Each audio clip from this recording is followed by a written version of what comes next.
Cumprimento a todos com a graça e a paz do Senhor Jesus. De antemão, toda a glória, toda a honra, todo o louvor nós tributamos ao Senhor Jesus. E você concorda? Glória a Deus. Quero parabenizar o departamento feminino, departamento infantil. Que coisa linda. Essas crianças. A gente precisa investir nessas crianças. Elas precisam da nossa ajuda. Elas precisam das nossas orações. Elas precisam, porque elas estão no mundo. E elas estão de uma forma, se não tiver quem as abençoe, a coisa é mais séria do que a gente pensa. Não esqueça, nas suas orações, coloque essas crianças. E eu quero convidar o pastor Valdir Cleiton para fazer uma oração por cada uma dessas crianças que estavam aqui. E também pelos seus pais, que são responsáveis diretamente por elas. Você concorda? Oração é momento de concordância. Então, junto com o pastor Valdir Cleiton, vamos interceder por cada uma dessas crianças em nome do Senhor Jesus. Amém. Amém, meu pastor. Glória a Deus. Queremos de antemão também tributar ao Senhor toda glória, honra, louvor e exaltação. E parabenizar aqui ao departamento infantil, a irmã Crislaine, né? Cada irmã que está ali à frente do departamento. Que Deus esteja abençoando cada um de vocês que contribuíram direta e indiretamente para a realização deste evento. Amém? Vamos orar por as crianças em nome de Jesus. Soberano e eterno Deus, louvado, exaltado e glorificado para todo sempre, seja o teu santo, santo e santo nome, Senhor. Queremos, ó Pai, em nome de Jesus, nesta oração, interceder em favor das nossas crianças, Pai. Ó Deus, em nome de Jesus, que o Senhor esteja, ó Deus, estendendo tuas mãos poderosas sobre cada criança, Pai, sobre cada vida, Senhor, sobre cada uma dessas pequeninas, Pai, que estão, ó Deus, neste mundo, Pai. Que o Senhor esteja derramando da tua graça, da tua misericórdia, Pai, da tua misericórdia sobre a vida de cada pai, de cada mãe, para que possa ensiná-las no caminho em que devam andar. Para que possam ser exemplos para as suas vidas, para que elas possam, Deus, ser criadas, ó Deus, nos teus caminhos, para que quando elas vierem a crescer, Pai, elas se lembrem de tudo aquilo que elas aprenderam lá atrás, Pai, e saibam que o único e verdadeiro caminho é o Senhor Jesus. Por isso nós intercedemos, Pai, junto com a tua igreja, junto com o teu povo, em favor de cada criança. Protege as suas mentes e os seus corações, Pai. Que possamos, ó Deus, estar aqui, ó Deus, unidos para investir nestas crianças, Pai. Pois a igreja do futuro, Senhor, elas que vão dar continuidade, Pai. Dessas crianças surgirão pastores, missionários, missionárias, Pai, diáconos, obreiros, homens e mulheres de oração, Pai, que darão continuidade à tua obra até a tua vinda. Pai, abençoa essas crianças, Pai. Abençoa os seus pais. Trabalha nos seus corações para que eles sintam também o desejo de estar aqui na tua casa, Pai, servindo ao Senhor, buscando a tua face, para que possamos ser exemplos, ó Pai, para os nossos filhos dentro de casa, Pai. Abençoa suas vidas, Pai. Entregamos elas em tuas mãos e te pedimos que seja feita a tua vontade. Esta é a nossa oração e a nossa gratidão a ti, em nome do Senhor Jesus. E a igreja diz: amém. Deus abençoe. Amém, pastor? Amém. Louvado seja o nome do Senhor Jesus. Hoje nós iremos falar sobre um tema que é muito importante e é uma grande promessa que está na palavra do Senhor. Nós sabemos que a Bíblia Sagrada ela é cheia de promessas, mas nessa noite a gente vai falar de uma promessa que ela é muito grande.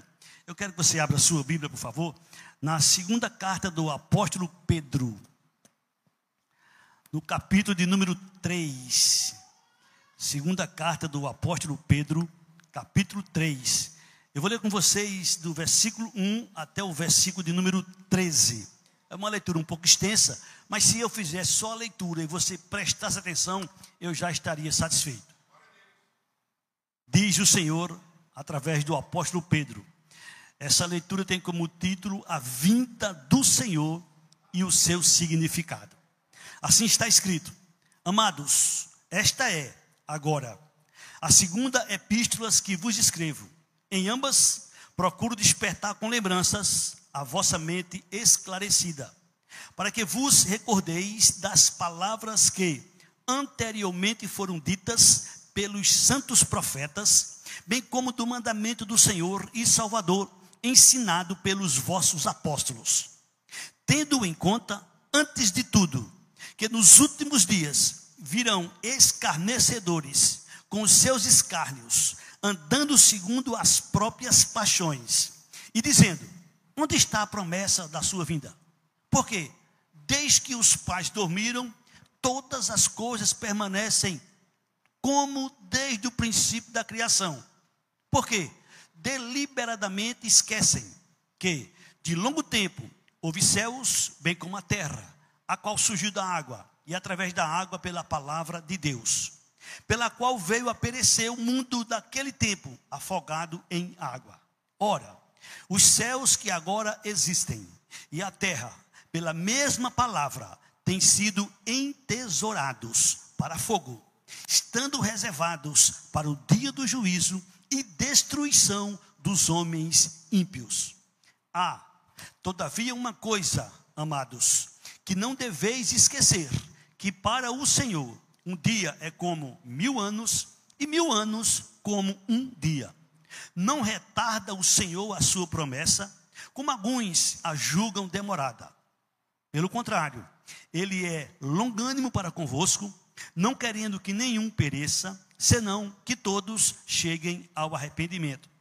Virá, entretanto, como ladrão o dia do Senhor, no qual os céus passarão com estrepitoso estrondo, e os elementos se desfarão abrasados. Também a terra e as obras que nela existem serão atingidas.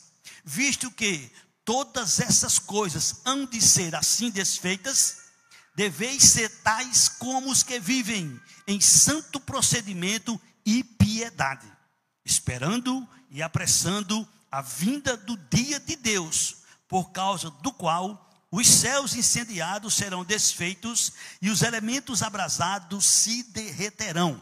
Nós, porém, segundo a sua promessa, esperamos novos céus e nova terra, nos quais habita justiça. Não feche sua Bíblia. Sente, permaneça com ela aberta, que nós iremos meditar versículo por versículo, para o louvor e para a glória do Senhor nosso Deus. Uma grande promessa. O povo precisa ter estas informações, o povo precisa ter este conhecimento. Cabe a nós, que somos cristãos, seguidores de Cristo, pregar, anunciar, divulgar o que está prestes a acontecer. Pode demorar, pode ser logo, não tem problema, mas que vai acontecer, vai acontecer. Segundo Jesus, passará os céus, passará a terra, como de fato passará, mas a palavra dele jamais passará. Louvado e exaltado seja o nome do Senhor Jesus. Esse texto não é um texto isolado.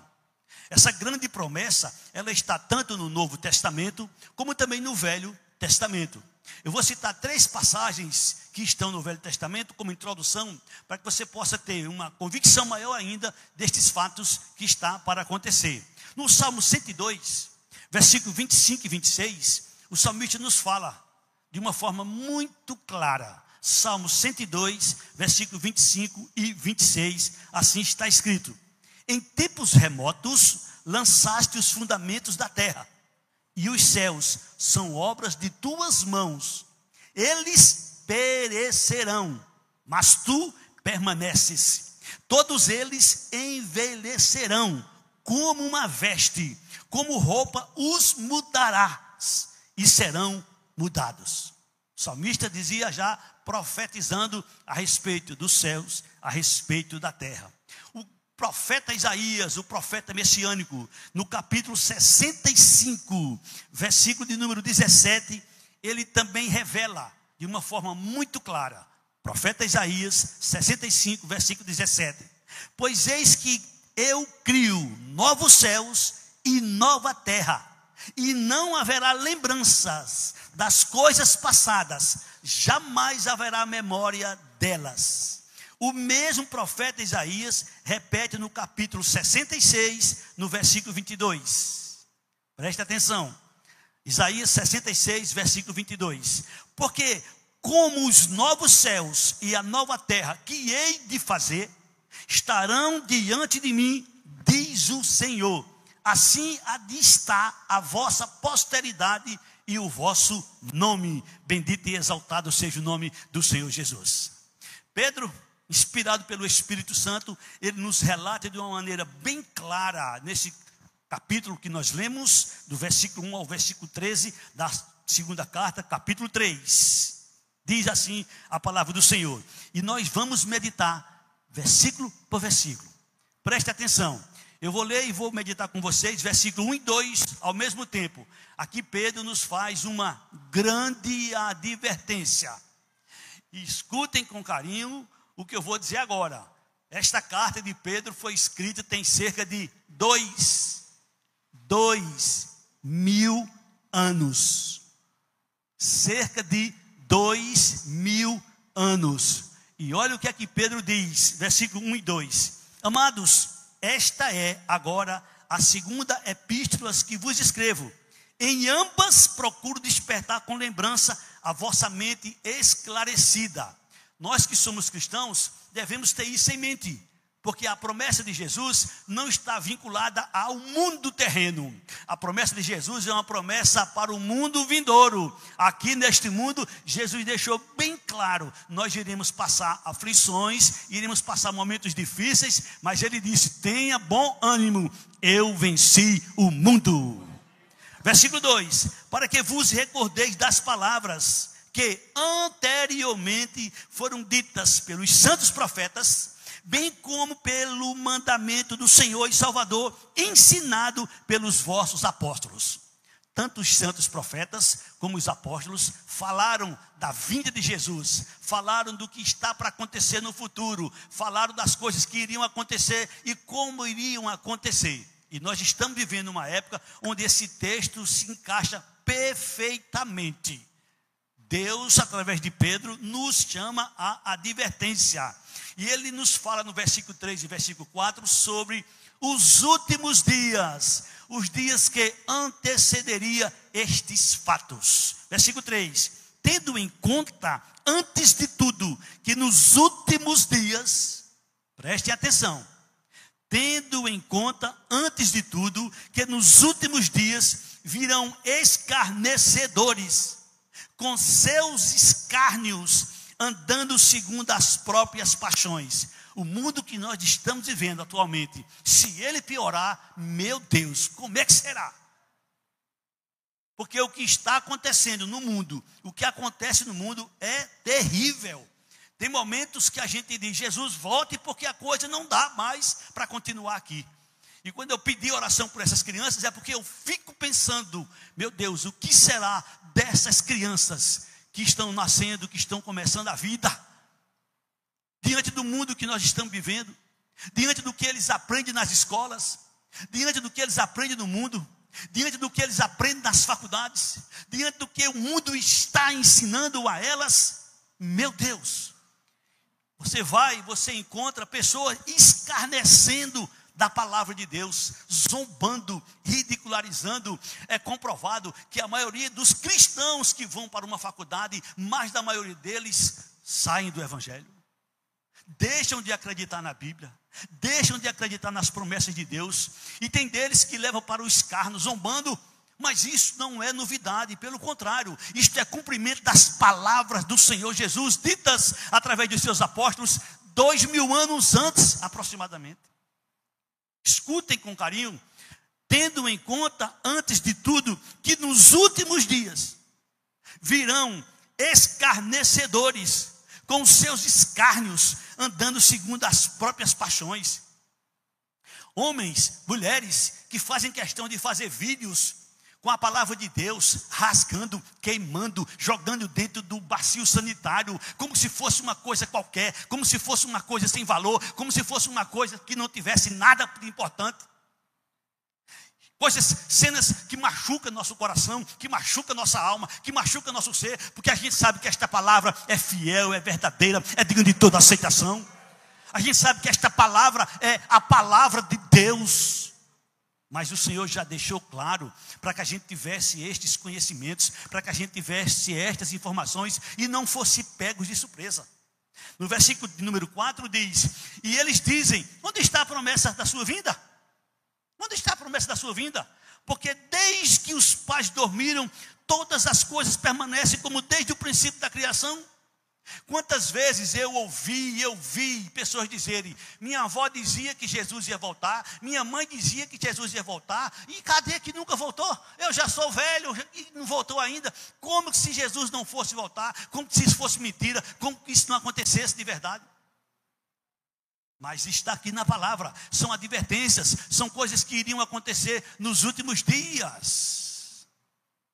O Senhor, através do apóstolo Pedro, ele nos fala que estas pessoas, deliberadamente, de propósito, eles fazem o seguinte, versículos 5 e 6. Porque deliberadamente esquecem de que longo tempo houve céus, como também terra, a qual surgiu da água, e através da água pela palavra de Deus, e pela qual veio a perecer o mundo daquele tempo afogado em água. Eles sabem, eles conhecem. A história narra, é comprovado, mas eles fazem de conta que isso não é verdade. Deliberadamente zombam, ridicularizam e ficam criticando e zombando com a fé daqueles que acreditam, daqueles que colocaram a sua confiança na palavra de Deus. Mas eu digo a você, meu irmão, eu digo a você, minha irmã, eu digo a você que está aqui nessa noite, a você que está em casa, creia, a Bíblia Sagrada é a palavra de Deus, e segundo as palavras do apóstolo Paulo, ela é fiel e é digna de toda aceitação. Louvado e exaltado seja o nome do Senhor Jesus. No versículo de número 7, o Senhor nos faz uma grande revelação. Está escrito: ora, os céus que agora existem, os céus que a gente contempla com nossos olhos, e a terra na qual nós pisamos nela, pela mesma palavra, têm sido guardadas para fogo, estando reservados para o dia do juízo e destruição dos homens ímpios. Isto é uma revelação, e uma grande revelação. Vai acontecer? Claro que vai acontecer. Deixa o tempo passar. Quando será? Eu não sei. Sei que estamos nos últimos dias. Sei que está perto. Disso eu não tenho dúvidas. A terra, os céus estão reservados, estão entesourados para o fogo, para a destruição dos homens ímpios. Isto é uma grande revelação, que muita gente não acredita, muita gente não quer nem saber, e muita gente não tem conhecimento. Mas hoje você que está aqui, está tendo essa informação. Os céus que a gente vê com nossos olhos, a terra na qual nós pisamos e andamos nela, está reservado para o fogo, para o dia do juízo, para o dia da destruição dos homens ímpios. No versículo 8, o Senhor usa o apóstolo Pedro e ele nos fala que Deus não é limitado pelo tempo. Eu e você somos limitados pelo tempo. A gente não pode pular um segundo, a gente tem que vivenciar cada segundo de nossas vidas. Deus não é limitado pelo tempo. Para ele, Pedro usa essa linguagem, versículo 8. Há todavia uma coisa, amados, que não deveis esquecer, que para o Senhor um dia é como 1000 anos, e 1000 anos como um dia. Se tratando de um dia, a gente pode recordar de muitas coisas que fizemos hoje, e muitas coisas já esquecemos. E se você for buscar na sua mente, você vai ver que muitas coisas você já esqueceu hoje. Aí eu te pergunto, você tem ideia do que é 1000 anos? Não temos a menor ideia do que é 1000 anos. Não temos a menor ideia. Para Deus, tanto faz um dia como 1000 anos. Deus não está limitado pelo tempo. Deus não está limitado pelo tempo. Para Ele, tanto faz um dia como 1000 anos, 1000 anos como um dia, é a mesma coisa. Para Deus não tem surpresa. Ele revela as coisas antes que aconteçam. É por isso que ele deixou esta carta, é por isso que ele deixou essas informações, não só esta, mas tantas e tantas outras, para que nós tivéssemos estas informações e estivesse pronto para este momento que será inevitável na vida do ser humano. Quer queira, quer não, isso aqui é inevitável. Deus não é limitado pelo tempo. No versículo 9, o Senhor nos revela através de Pedro que Ele não quer que ninguém pereça. Ele não quer que ninguém se perca. Ele não criou o ser humano para se perder. Ele não quer que ninguém pereça. Ele faz questão de dizer no versículo 9: não retarda o Senhor a sua promessa, como alguns a julgam demorada. Pelo contrário, Deus é longânimo para convosco, não querendo que nenhum pereça, senão que todos cheguem ao arrependimento. A vontade de Deus, o desejo de Deus é que todos cheguem ao arrependimento. Deus não quer que você pereça, pelo contrário, Ele quer que você se arrependa, que você tenha a vida eterna, que você tenha salvação. Para isso Ele determinou a igreja, aos que já são salvos, aos que já são remidos. Você que é salvo, dê uma glória a Deus. É sua missão, é nossa missão, pregar para o mundo, dizer para o mundo estas verdades. Embora creia ou embora não creia, problema deles. O nosso dever é pregar a palavra do Senhor, a tempo e a fora de tempo. Paulo, no capítulo 17 de Atos, versículo 30 e 31, ele diz que Deus não levou em conta o tempo da ignorância, porém notifica a todos os homens em todo lugar que se arrependam. E quem é que pode dizer isso? Quem é que pode anunciar isso? Eu e você, nós que fazemos parte da igreja. Se você tem convicção, se você tem certeza da sua salvação, você não pode perder a oportunidade. Surgiu a oportunidade, fale destas verdades. Se não sabe pregar como deveria pregar, leia o texto, mostre a palavra, fale da palavra, porque ela é fiel e ela por si só gera a vida. Ora, Deus não levou em conta os tempos da ignorância, agora porém notifica aos homens que todos em toda parte se arrependam, porque Ele determinou um dia.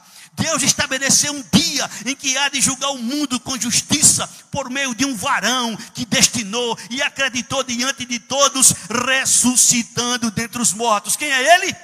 Jesus.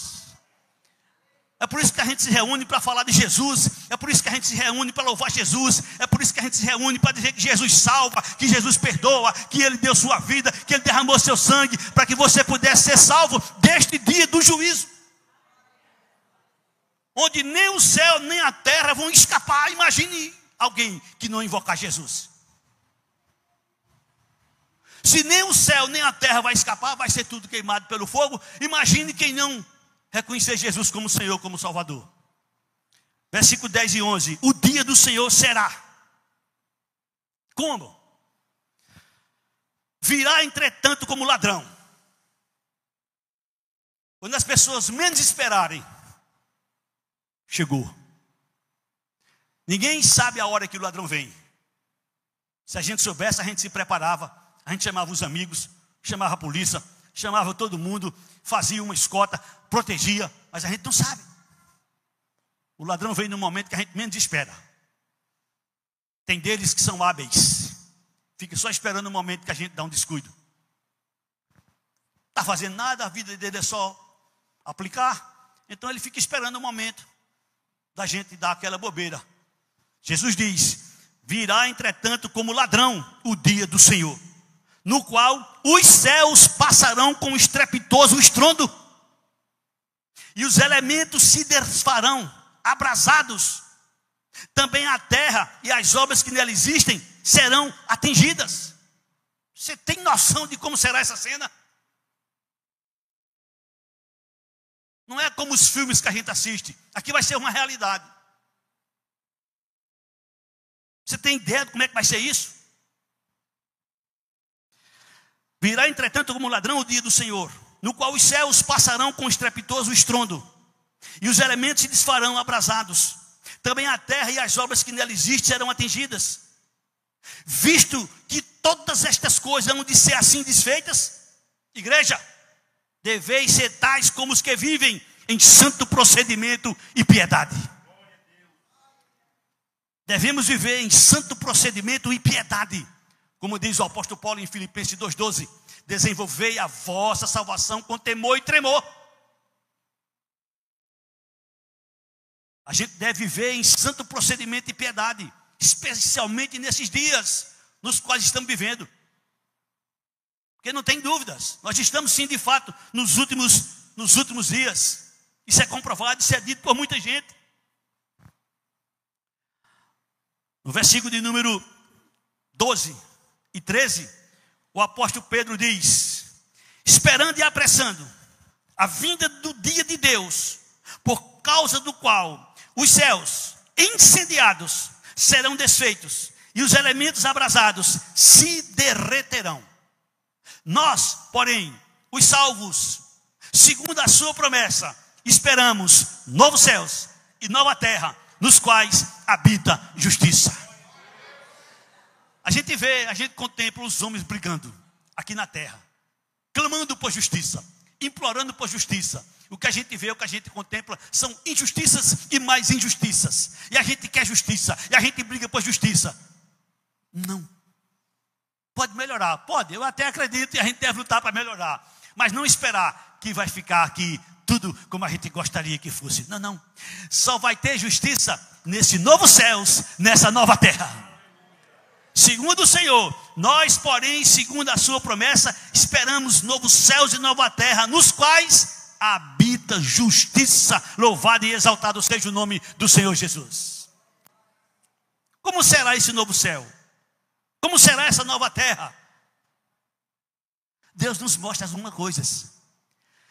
Deus nos mostra algumas coisas. Ele não mostra tudo, Ele não fala tudo, porque tem coisas que a gente não tem capacidade de ver, de saber. Paulo teve o privilégio de ser arrebatado até o terceiro céu. E ele viu e ouviu coisas que ao homem não pode ser dito.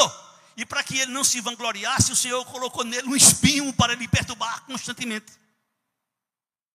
Mas ele disse, eu vi coisas que não se pode falar. Eu vi coisas que não se pode contar. Mas algumas coisas que o Senhor queria que nós tivéssemos conhecimento, ficou registrado. Como é que será? Novos céus, nova terra. Apocalipse 21, a partir do versículo 1 até o 7. Está aqui relatado de uma maneira bem clara. Como será o novo céu? Como será a nova terra?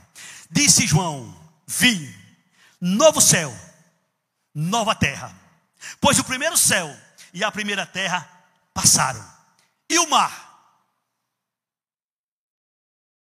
Muitas e muitas vezes eu fico lá em Maragogi olhando para o mar. E não esqueço desse texto. Não tem como. E o mar, aquela imensidão d'água, já não existe. Tente imaginar você, como é que isto vai acontecer? Como é que essa água vai desaparecer? Tente imaginar você, a dimensão da terra. Tente imaginar você, a dimensão do céu que nós contemplamos com os nossos olhos. Está escrito, vi novo céu, vi nova terra. O primeiro céu e a primeira terra passaram. E o mar já não existe. No versículo 2, João diz, vi também a cidade santa, a nova Jerusalém, que descia do céu, da parte de Deus, ataviada, enfeitada, ornamentada, como a noiva, adornada para o seu esposo. Olha, João viu uma cidade e ele falou dela como se fosse uma beleza de uma noiva. Eu acho que a noiva é o momento mais lindo da vida daquela moça, daquela mulher, porque não tem outro dia em que ela esteja tão linda, tão preparada como aquele dia que ela vai se casar e ela é vestida de noiva, onde ela passa um trato, onde ela passa um dia se cuidando, se preparando, se entregando, se organizando para que à noite ou na hora do casamento ela esteja linda e quando o seu esposo olhar para ela ficar cada vez mais admirado. João usou essa linguagem. Vi a nova cidade santa, a nova Jerusalém, que descia do céu, olha, que vinha do céu, da parte de Deus, ataviada como noiva, adornada para o seu esposo. E no versículo 3, João diz, então ouvi grande voz vinda do trono, dizendo, eis o tabernáculo de Deus com os homens, Deus habitará com eles, eles serão povos de Deus, e Deus mesmo estará com eles. Por enquanto ele está conosco só pela fé, da nossa parte.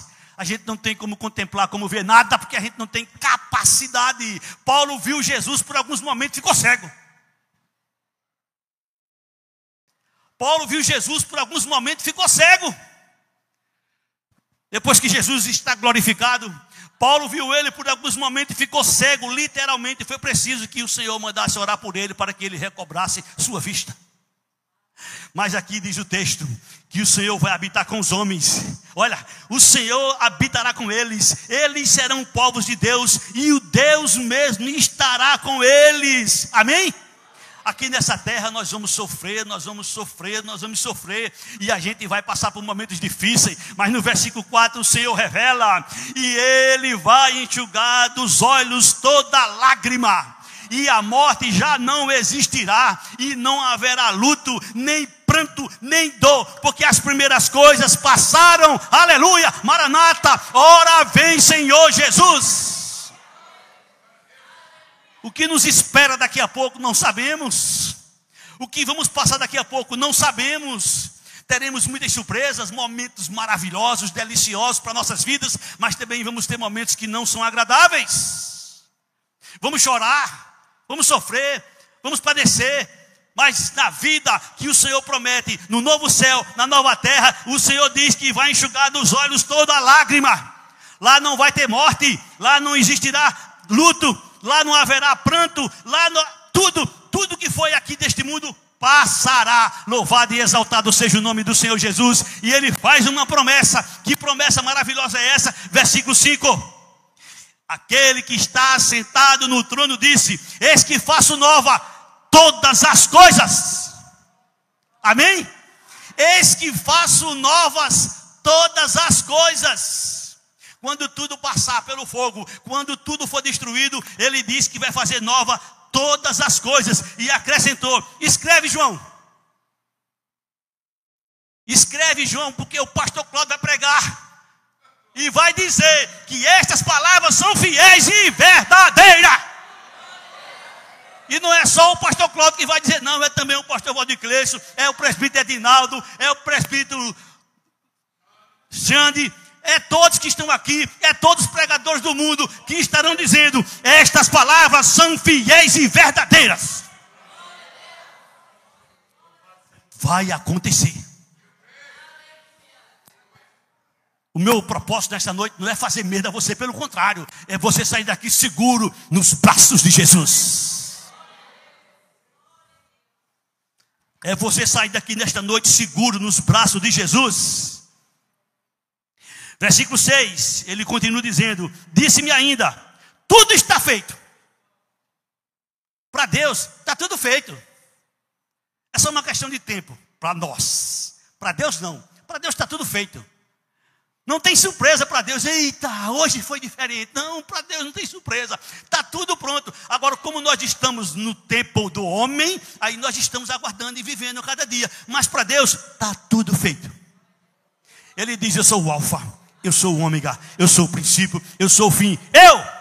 Eu, Jesus, a quem tem sede, darei de graça da fonte da água da vida. Se você tem sede, Jesus promete te dar de graça da fonte da água da vida. Porque não tem como a gente comprar, não tem como a gente pagar, não tem como a gente adquirir. A salvação de Deus é um presente de Deus. Está lá em Efésios 2, 8 e 9. Pela graça sois salvos por meio da fé. E isto não vem de vós, é dom de Deus. Não vem de obras para que ninguém se glorie. A glória é dele, a honra é dele, o louvor é dele. Se não fosse Jesus, todos nós estaríamos perdidos. E no versículo 7, João diz, de Apocalipse 21, versículo 7. O vencedor, atenção, eu espero que todos que estão aqui nesta noite, você que está em casa, seja um dos vencedores. Está aqui dito: o vencedor herdará todas estas coisas. Eu lhe serei Deus e ele me será filho. Como é que eu posso vencer? Como é que você pode vencer? Você vai lutar com quem? Você vai fazer o quê? Você vai descer, vai subir? O que é que você vai fazer para vencer? A vitória está naquele que crê na pessoa de Jesus. Em Jesus está escrito em Romanos capítulo 8, versículo 37. Em Jesus nós somos mais que vencedores. Olha que coisa linda. Em todas estas coisas, porém, somos mais que vencedores por meio daquele que nos amou. Vencedor é aquele que crê em Jesus, é aquele que acredita em Jesus, é aquele que põe sua confiança em Jesus. Este é mais que vencedor, porque não lutamos, não fizemos nada, recebemos de Jesus de graça, como ele disse no versículo anterior. De graça darei àquele que tem sede, darei de graça da fonte da água da vida. Bendito e exaltado seja o nome do Senhor Jesus. Tudo isso vai acontecer, mas por enquanto estamos vivendo aqui na terra. E enquanto estivermos por aqui, é importante você saber 2 Coríntios capítulo 4, versículo 4. É importante você saber. Diz o Senhor através do apóstolo Paulo: nos quais o Deus com letra minúscula, o Deus deste século, cegou o entendimento dos incrédulos, para que lhes não resplandeça a luz do evangelho da glória de Cristo, o qual é a imagem de Deus. O Deus deste século, Ele sabe que Ele está comandando o sistema. O sistema está na mão dele. Ele faz e desfaz, mas Ele sabe. Está escrito, está revelado, está decretado. Apocalipse capítulo 12, versículo 12. Está revelado, está escrito, e Ele sabe, e a gente tem que tomar conhecimento. Olha o que é que diz Apocalipse 12, 12. Por isso, festejai, ó céus, e vós, os que neles habitais. Ai da terra e do mar, pois o diabo desceu até vós cheio de grande cólera, sabendo que pouco tempo lhe resta. Ele sabe que seus dias estão contados. Jesus está chegando para esmagar sua cabeça. Louvado e exaltado seja o nome do Senhor Jesus. Mas enquanto isso não acontece, se prepare. Você está aqui no mundo, você está aqui, e ele pode lhe enganar, e ele pode lhe seduzir. E uma das maneiras dele enganar, de lhe seduzir, é levar você para lugares religiosos nos quais você pensa que estará servindo a Deus. É uma das suas táticas. E eu vou te dar aqui um segredo. Essa palavra que eu vou dizer aqui agora, ela é muito importante. Eu vou te mostrar o que é que Deus nos revela. Está escrito. Está escrito em Filipenses capítulo 3, a partir do versículo 17. Está escrito. E eu vou ler até o versículo 21. Irmãos, olha o que é que Paulo diz: irmãos, sedes imitadores meus, observai os que andam segundo o modelo que tendem em nós. Olha, o padrão é Jesus, o padrão top. Depois dele é os apóstolos. O padrão primeiro é Jesus, 100%. Depois deles é os apóstolos. Paulo diz: irmãos, sede imitadores meus, e observai os que andam segundo o modelo que tendem em nós. Nós apóstolos, os apóstolos de Jesus. Olha o que é que ele diz. Olha o que é que ele diz, versículo 18. Muitos andam entre nós, nos quais repetidas vezes eu vos dizia, e agora vos digo até chorando, que são inimigos da cruz de Cristo. Não são poucos. Não são poucos. Sua vida está em jogo. O que você tem de mais importante é a sua vida. Observe os que andam segundo o modelo de Paulo, segundo o modelo dos apóstolos. Porque há muito do nosso meio, disse Paulo. Muitos andam em nós. Muitos andam entre nós, dos quais repetidas vezes vos dizia, e agora vos digo, até chorando, que são inimigos da cruz de Cristo. E como é que a gente pode saber? Como é que a gente pode identificar? Escuta as mensagens. Escuta o que eles pregam. Escuta o que se prega nos púlpitos. Se a mensagem que sai no púlpito é o versículo 19, olha o que é que ele diz. O destino deles é a perdição. O Deus deles é o ventre. A glória deles está na sua infâmia, visto que só se preocupam com as coisas terrenas. O que é que eles pregam? Bênçãos materiais, cura, coisas da terra, coisas daqui, coisas passageiras. São inimigos da cruz de Cristo. São inimigos da cruz de Cristo. Está aqui escrito. O destino deles é a perdição. O Deus deles é o ventre. A glória deles está na sua infâmia, visto que só se preocupa com as coisas terrenas. Venha para a igreja, venha ser abençoado, venha acabar com o seu sofrimento, venha acabar com as suas dores, venha receber isso, venha receber aquilo, receba isso, receba aquilo, tome isso, tome aquilo. Jesus não veio fazer negócio na terra não, Ele veio derramar seu sangue para nos dar vida e vida eterna. As promessas de Jesus é para o futuro. Paulo diz: se a nossa esperança em Cristo se limitasse a este mundo, nós éramos os mais miseráveis de todos os homens. Pedro falou de uma nova terra. Pedro falou de um novo céu. João disse como é que seria esse novo céu e essa nova terra. Às vezes nós brigamos por coisas terrenas. Olha, meu irmão, minha irmã, meu amigo, preste atenção onde está a nossa pátria. Preste atenção onde está a nossa cidade. Versículo 20. A nossa pátria está onde? Nos céus, de onde também aguardamos o Salvador. Quem? O Senhor Jesus Cristo. A nossa pátria está nos céus, a nossa cidade está nos céus, ela não desceu ainda. Para poder ela descer, essa tem que ser transformada, essa tem que ser queimada, essa tem que passar pelo fogo. A promessa de Deus está lá. Jesus disse: na casa de meu pai tem muitas moradas. Se assim não fosse, eu não vos teria dito. Eu vou preparar lugar. E quando estiver pronto este lugar, eu voltarei e levarei vocês, para que onde eu estiver, vocês também estejam comigo. Esse nosso corpo é fraco. Essa semana, participei de uma cerimônia da avó do meu genro. 100 anos. 100 anos, uma raridade. Quem é que chega lá? Uma raridade. Está escrito, nossa vida é 70, 80, o que passa disso é cansaço e enfado. Estou beirando os 70, cansaço e enfado.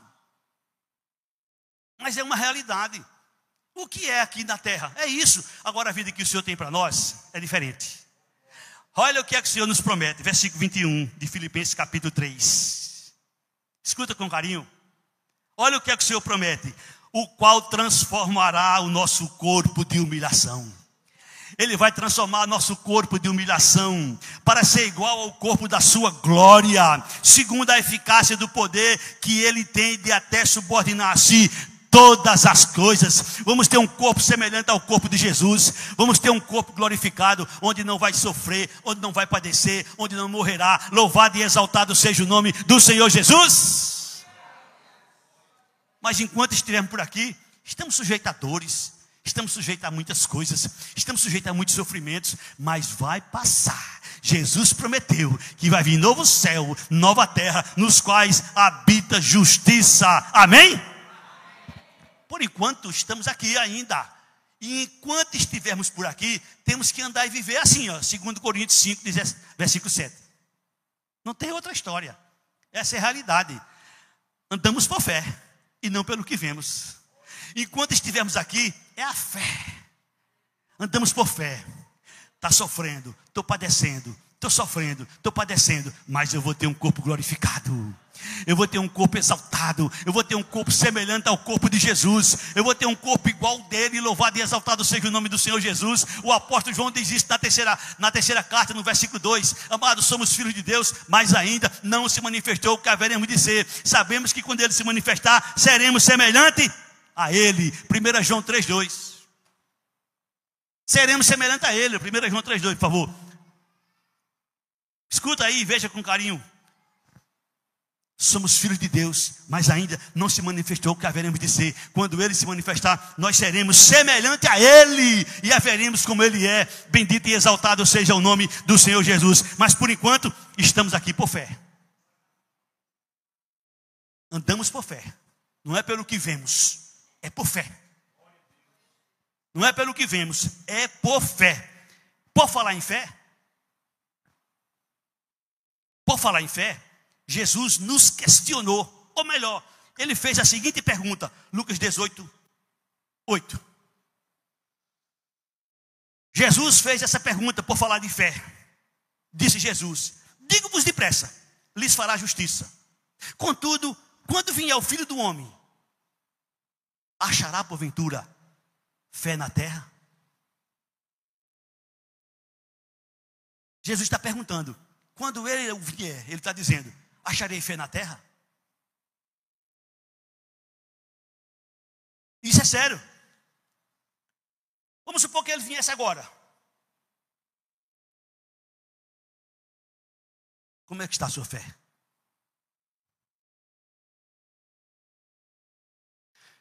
Como é que está a sua fé? Ele fez essa pergunta: quando eu vier, porventura encontrarei fé na terra? Isso é um caso para se pensar.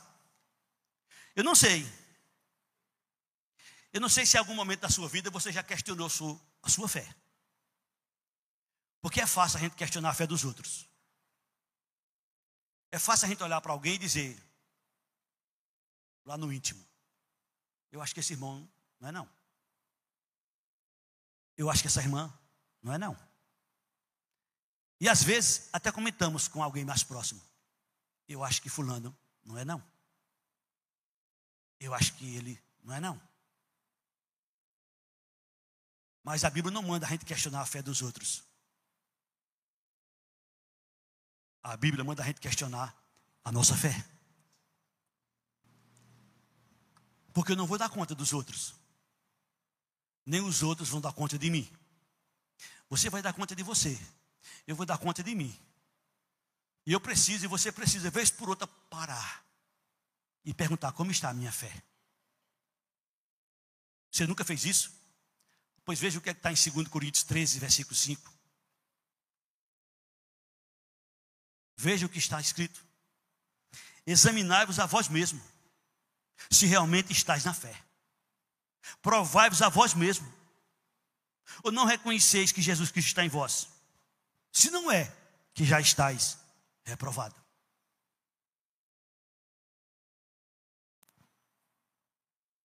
Vez por outra, a gente precisa parar e questionar a nossa fé. Tem um cantor, acho que ele já deve ter dormido no Senhor. Se ele não tiver, me perdoe, meu irmão. Mas ele canta uma canção. Se a gente perder tudo e não perder a nossa fé, a gente não perdeu nada. Como está a sua fé?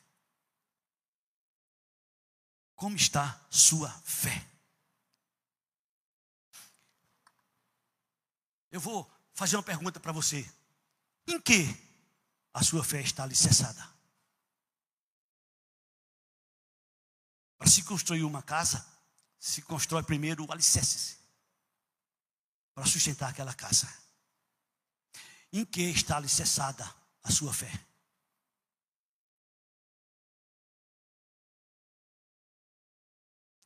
Vou mostrar para vocês algumas passagens bem rápidas, bem rápido. Jesus disse em João 17, 20. Preste atenção. Jesus orando, perto de ser entregue, perto de ser crucificado, ele orou. Essa oração está lá no capítulo 17 de João. E ele ora, e quando chega no versículo 20 ele diz: não rogo somente por estes, os que estavam ali junto com ele naquele momento, mas também por aqueles que vierem a crer em mim, por intermédio da tua palavra. Em que está alicerçada a sua fé? Em que está alicerçada a sua fé?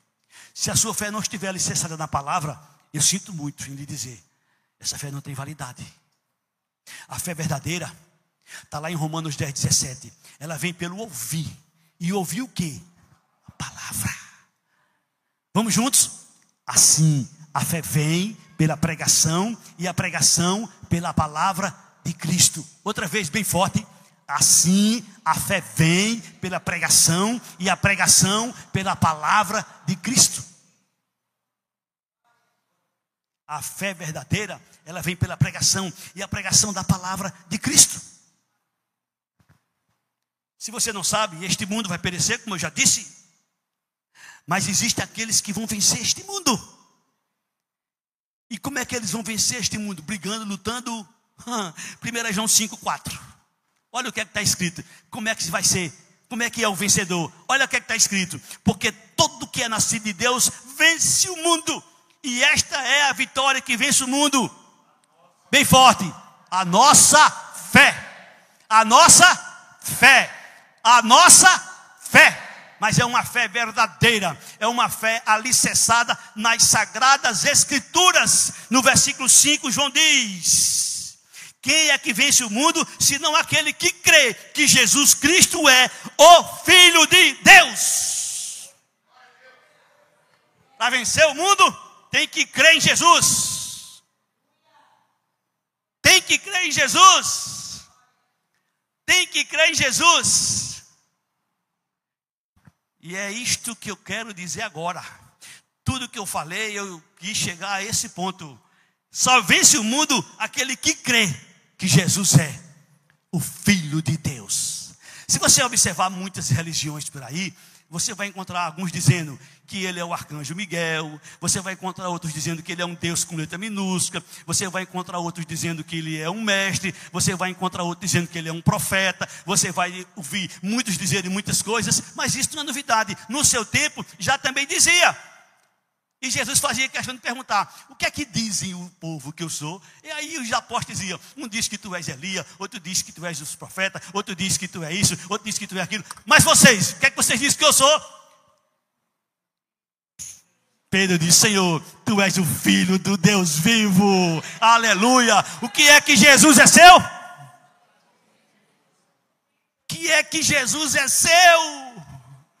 Você tem que dizer o que é que Jesus é seu. Jesus é meu Senhor. Jesus é meu Salvador. Eu procuro viver submisso a Jesus, porque Ele é meu Senhor. Ele é meu Salvador. Não vive mais eu. Está lá em Colossenses capítulo 1, versículo 20. Não vive mais eu. Não vive mais aquele que se rende a Jesus, mas vive Ele em Jesus. E este viver é pela fé. É Gálatas 2:20. Gálatas 2:20, meu irmão, por favor, põe aí, 2:20. Logo já não sou eu quem vive, mas Cristo vive em mim. E esse viver que agora tenho na carne, vivo pela fé no Filho de Deus que me amou e assim mesmo se entregou por mim. O que é que Jesus é para você? O que é que Jesus é para você?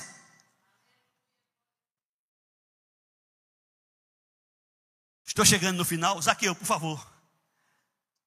Romanos 10, versículo 9 e 10 diz: se tu, com a tua boca, confessares Jesus como Senhor, e no teu coração creres que Deus o ressuscitou dentre os mortos, serás salvo. Vamos juntos, versículo 9, todo mundo bem forte. Se com a tua boca confessares Jesus como Senhor, e em teu coração creres que Deus o ressuscitou dentre os mortos, será o quê? Será o quê? Versículo 10. Versículo 10. Porque com o coração se crê para a justiça e com a boca se confessa a respeito da salvação. Nos coloquemos de pé. É por isso que o autor aos Hebreus diz: sem fé em Jesus é impossível agradar a Deus. Se você anela, se você deseja, se você tem vontade de agradar a Deus, é preciso você ter fé em Jesus. Perguntaram diretamente a Jesus lá em João 6, 28. Perguntaram diretamente a Jesus lá em João 6, 28. Dirigiram-se, pois, a Jesus perguntando: o que faremos para realizar as obras de Deus? Perguntaram diretamente a Jesus: o que faremos para realizar as obras de Deus? Versículo 29, Jesus responde: a obra de Deus é esta. A obra de Deus é esta. A obra de Deus é esta: